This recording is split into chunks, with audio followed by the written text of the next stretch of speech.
नमस्कार मंडळी, कसे आहेत सगळे? अंतरा फूडी व्लॉगमध्ये तुमचं स्वागत आहे। तर आज मी तुम्हाला दाखवणार आहे नेहमीपेक्षा अगदी वेगळ्या पद्धतीने पाण्याचा एकही थेंब न घालवता सुकं चिकन। तर इथे बघू शकता, वेळ न घालवता आपण लगेचच रेसिपीला सुरुवात करूया। तर चला, इथे मी हे पाव किलो चिकन घेतलेलं आहे, अगदी स्वच्छ धुवून घेतलेलं आहे आणि त्यासाठी हे सगळं साहित्य घेतलेलं आहे।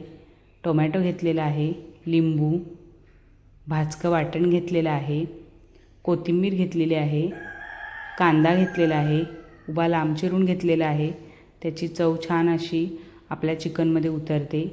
एक हिरवी मिरची घेतलेली आहे, हिरवी मिरचीचे मी 2 तुकडे करून घेतलेले आहेत।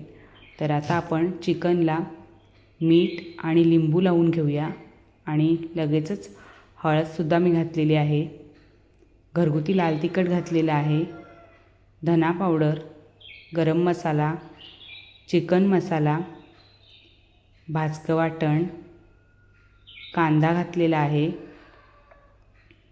आणि मिरची घातलेली आहे, टोमॅटो आणि सगळ्यात शेवटी भरपूर अशी कोथिंबीर घालायची आहे आणि हे मिश्रण छान एकजीव करायचं आहे।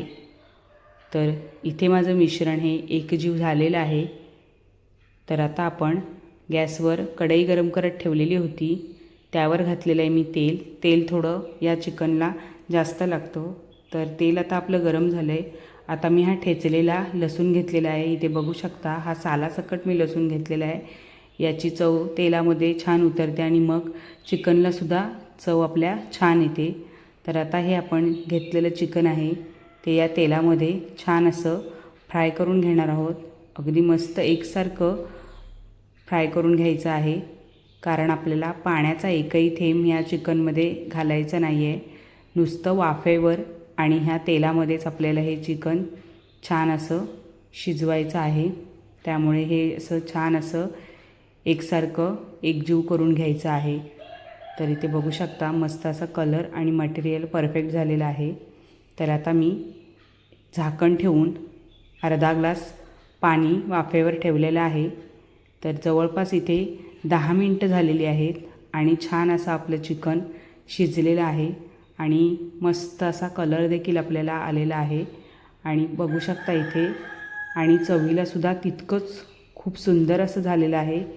हे चिकन तुम्ही भाकरी भातासोबत खाऊ शकता आणि मस्त कलर देखील आलेला आहे। तर नक्की करून बघा आणि ही कशी वाटली माझी रेसिपी कमेंटमध्ये मला नक्की सांगा। लाईक करा, शेअर करा आणि माझ्या छोट्याशा चॅनलला सबस्क्राईब करा। तर व्हिडिओ बघितल्याबद्दल धन्यवाद।